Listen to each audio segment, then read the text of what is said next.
CMTV, Chandelier Média, le média qui communique la vie.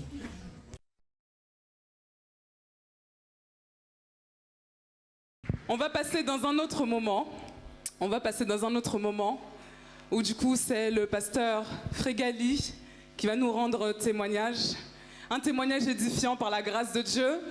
Est-ce que vous pouvez acclamer le Seigneur pour lui? Acclamer le Seigneur pour lui. Gloire à Jésus.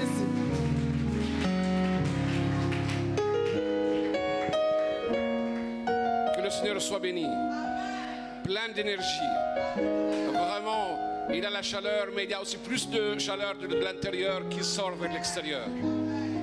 Je suis ému, je suis très sensible. Quand j'écoutais les chants, quand je voyais comment vous dansez, vous présentez les choses pour le Seigneur. Un pour tous et tous pour un, c'est une phrase réversible. Le Seigneur, un seul pour nous tous. Vous voyez, dans le temps quand Dieu a accompli ses plans et que le temps est arrivé et il a vu que l'humanité est pécheresse et elle va à la ruine, il cherchait quelqu'un pour sauver l'humanité. Il a dit, qui enverrai-je, qui marchera pour nous? Il n'y avait personne. Et c'était triste pour l'humanité. Et Isaïe, il parle de ça, il a eu la vision. Il dit, me voici, envoie-moi. Et cette vision est accomplie par Jésus-Christ quand il est venu sur la terre. Il est venu, il a dit, je suis venu afin que vous ayez la vie. Et la vie en abondance, un pour nous tous. Et ça va se répéter une fois aussi. Quand nous tous nous serons là, à la fin des temps, il n'y aura personne pour ouvrir le livre de la vie. Et ils vont chercher quelqu'un pour ouvrir ce livre. Et il n'y aura que l'agneau immolé, le Fils de Dieu, Jésus-Christ, qui va être pour tous, pour ouvrir ce livre. Et Jésus nous demande que nous soyons pour lui. Donc tous pour lui, pour un. Il dit que tout genou fléchira, que toute langue confessera que Jésus-Christ est roi et Seigneur. Et toute la terre va réclamer et va annoncer ceci. Il y a beaucoup qui ne veulent pas ça. Quand vous chantez tout à l'heure, j'ai pensé un peu, j'ai réfléchi à Napoléon. Vous connaissez tous son histoire. Quand il a été couronné empereur, il a dit, Seigneur, toi tu es dans le ciel, reste dans ton ciel, et la terre est pour moi. Et quand il a vécu 52 ans au maximum, un peu moins. Mais Napoléon, à la fin, quand il était tout seul à Sainte-Hélène, il a réfléchi. Celui qui n'a pas accepté que le pape Pie VII le couronne, il a pris la couronne, il l'a mis sur sa tête. Il a dit, c'est la suprématie, il n'y a personne qui est supérieur à Napoléon. Après, il a compris. Il a dit, il a écrit dans ses mémoires, il a dit, Charlemagne et moi avons construit des empires basés sur la haine et le sang.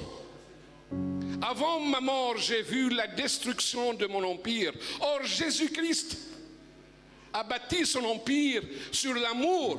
Et après 2000 ans de l'histoire, il y a 10 millions de gens qui croient qu'il est Dieu. Il a dit, je crois aussi qu'il est Dieu. Donc il a compris qu'il est un pour tous. Que son nom soit béni. Donc nous aussi, nous croyons qu'il est un pour nous tous et nous sommes tous pour lui.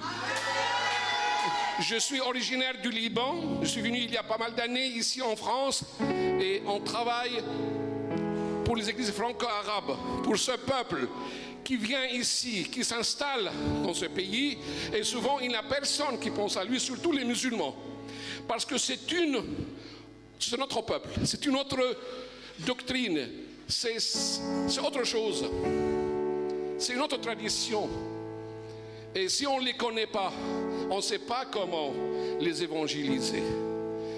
C'est difficile, c'est pas simple, mais rien n'est impossible à Dieu, à Jésus, que le Seigneur de tous. Nous travaillons pour eux, nous sortons, nous évangélisons, mais il faut les connaître. Vous savez combien ils sont actuellement en Europe? Ils sont 53 millions. Si on ne travaille pas, il y a beaucoup parmi eux qui veulent se libérer. Parce que dans leur religion, ils ont la main mise sur tout le monde. Si on change de religion, c'est catastrophique. C'est une ligne rouge. Tout le monde doit mourir quand ils veulent affranchir cette ligne. Ça, c'est chez eux. Mais Christ les aime. Et Dieu, il a une vision pour eux. Quand il dit à Abraham, je veux bénir Ismaël. Il sera une grande nation. Et Dieu veut le bénir maintenant. C'est le moment. S'ils sont venus ici, on ne va pas rester les bras croisés. C'est vrai, on a nos églises, on travaille pour nos églises, pour nos peuples, qui vivent aussi dans un monde de péché. On doit travailler pour notre peuple, mais aussi, il y a le monde musulman actuellement, que le Seigneur veut les bénir. Vous savez, quand on est dans un hôpital, l'hôpital s'occupe de ses malades, c'est normal. Mais quand il y a une épidémie en plus, qu'est-ce qu'on fait? On continue à s'occuper des malades, mais on s'occupe aussi de l'épidémie. Ce peuple a besoin de Jésus-Christ, qu'ils connaissent qu'il est leur roi, leur sauveur, un pour tous. Que le Seigneur nous aide. Quand vous sortez pour évangéliser, vous allez tomber sur des gens comme ça. Alors je vous invite, je ne sais pas, avec le pasteur, de faire une formation comment parler avec eux. C'est pas simple. Souvent quand on sort, on parle, puis ils connaissent bien leur Coran. Ils connaissent bien la Bible. L'autre fois, il y a quelqu'un qui me disait, dans la rue, on était à Pompidou, il me disait, mais rien n'annonce Jésus-Christ dans la Bible, dans l'Ancien Testament. Je dis, mais si. Il me dit, non. On ne parle pas de Jésus, qui est le Fils de Dieu. Alors je lui dis, je vais lire un seul verset, Ésaïe 9, 6. Un enfant nous est né, un fils nous est donné. Vous continuez le verset? On l'appellera admirable, conseiller, Dieu tout-puissant et Père éternel. Il m'a dit, j'ai jamais lu ça. Il a été touché. Mais c'est vrai, il a relu. Je lui ai dit, mais il y a d'autres phrases, d'autres versets. Si ça vous a touché, lisez bien la Bible.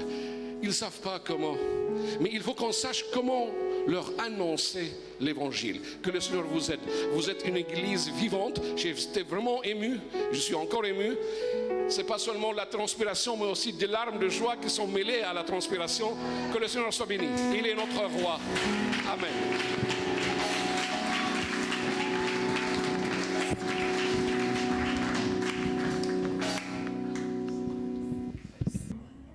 CMTV, Chandelier Média. Le média qui communique la vie.